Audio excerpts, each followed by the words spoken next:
Coming up on Mountain News at 5:30, Colorado Republicans threaten to switch to a caucus system to choose Donald Trump as the Republican presidential nominee. Plus, the head of the nation's Border Protection Agency says his officers are now facing what he calls a serious challenge after the U.S. Border Patrol arrested more than 10,000 migrants in the last couple of days. Plus, a mild Christmas weekend is on the way. Your first alert forecast coming up as Mountain News at 5:30 starts now. Dedicated to Southern and Eastern Kentucky, this is WYMT Mountain News at 5:30. Good evening, I'm Olivia Calfee.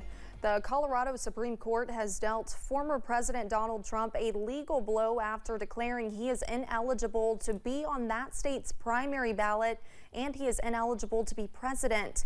The move sets up a legal challenge that will make its way to the U.S. Supreme Court. CBS's Skylar Henry has more details from the White House. The Colorado Republican Party says it's pulling out of the primaries and will hold a caucus instead. It's a reaction to the Colorado Supreme Court ruling that former President Donald Trump is ineligible to run again in the Centennial State, citing the Constitution's insurrection clause, which states that no person shall be able to hold office if they have engaged in an insurrection or rebellion. Governor of Florida, Ron DeSantis. Trump's primary opponents say the left are trying to rig the election. They're doing all this stuff to basically solidify support in the primary for him, get him into the general, and the whole general election is going to be all this legal stuff. Trump is planning to appeal the decision to the highest court in the land. We're likely to get a decision from the United States Supreme Court sooner rather than later. President Biden said he would not comment on pending court cases, but he had no problem weighing in on one of the essential questions of the case. Is Trump an insurrectionist, sir? Well, I think certainly it's self-evident. You saw it all. Now, whether the 14th Amendment applies, I'll let the court make that decision. But he certainly supported an insurrection.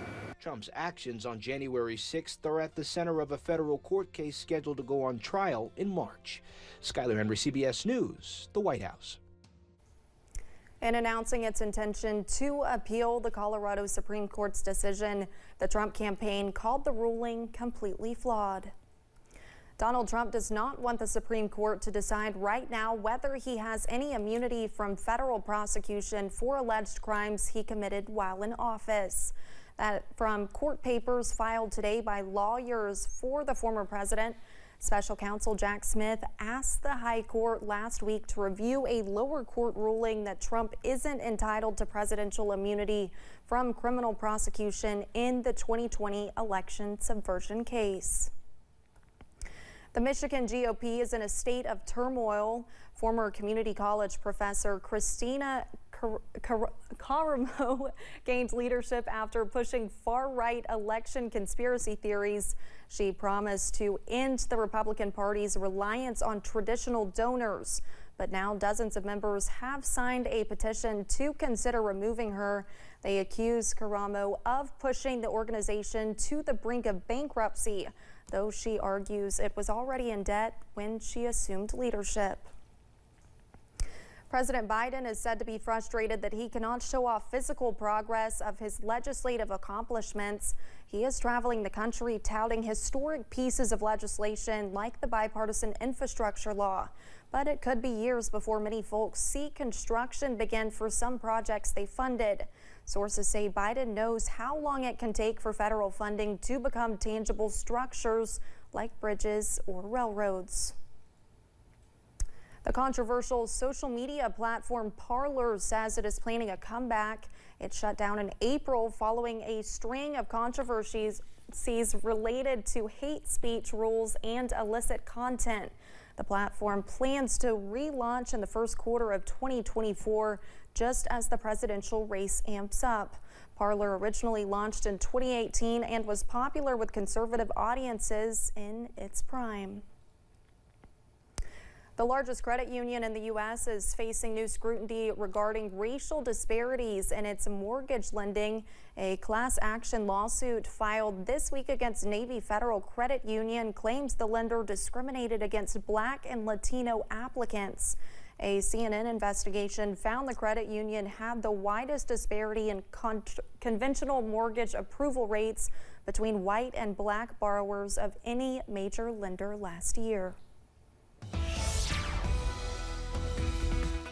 Well, it was a really nice Wednesday across the mountains. Plenty of blue skies, sunshine, also near average weather. And as the sun sets on this Wednesday evening, we are tracking some more cool conditions. Here's a live look from I-64 in Rowan County, and that current temperature down to 46 degrees, 48 for Jackson, 44 in Manchester, and already down to 37 over in Southwest Virginia for Wise. So we are tracking some more cool weather as we go into this evening.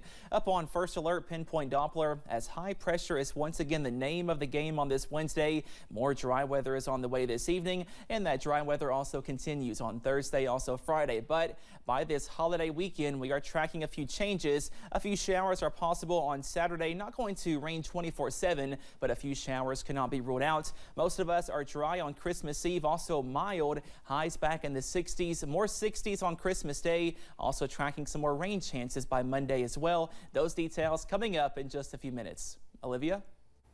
All right, thank you, Cameron.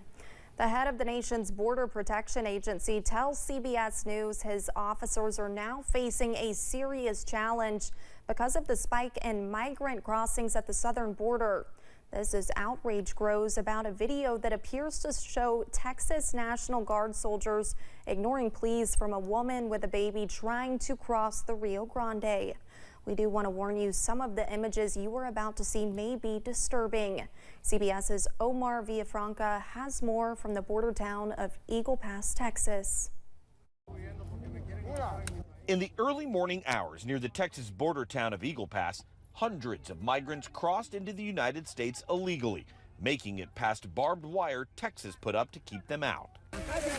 As the sun came up, dozens of migrants, including young children, crawled under the section of the fence. Agents processed more than 10,500 migrants along the southern border on Tuesday, according to unpublished Homeland Security Department statistics obtained by CBS News. That marks a second straight day of more than 10,000 apprehensions and is way up from an average of 6,000 a day in October. This crisis has spiraled way out of control, and we are at the point of no return. Many are being held in a makeshift staging area in Eagle Pass, Texas. They are given Mylar blankets to help with the cold while they wait to go to a nearby processing area. Texas's National Guard is coming under fire following the release of this video shot Saturday that appears to show Guard members ignoring cries for help from a woman holding a baby. Eyewitnesses said the pair seemed to be in danger of drowning as they tried to cross the Rio Grande. Immigration and civil rights advocates are demanding the Justice Department investigate. On Monday, the governor of Texas signed an anti-immigration law that would make crossing the border illegally a state crime and possibly a felony, with much harsher penalties than the current federal laws. Omar Villafranca, CBS News, Eagle Pass, Texas. Civil rights groups have filed a lawsuit to stop the new Texas law from going into effect. Crews are removing a Confederate statue in Arlington Cemetery after a short court battle. The statue features a woman cast in bronze on a 32-foot pedestal, but it also has other figures, including a black woman depicted as a mammy and a black man following his owner to war. A congressional commission recommends its removal more than a year ago. Last Sunday, a group filed for an emergency injunction to stop it, which was granted. And you might wonder why the TSA insists on scanning your diaper bag. Well, here's why. Officers at LaGuardia Airport in New York found 17 bullets hidden in a disposable diaper. The man carrying the otherwise clean diaper lives in Arkansas. At first, he said he did not know how the diaper ended up in his bag. Then he said his girlfriend must have packed it. Port Authority police charged him with unlawful possession of 9mm ammunition. Coming up on Mountain News at 5:30, we'll show you how you can protect your credit card information from big companies who may try to sell it for revenue. And high pressure is the name of the game in the short term, but more rain chances are back by this weekend. Those details coming up.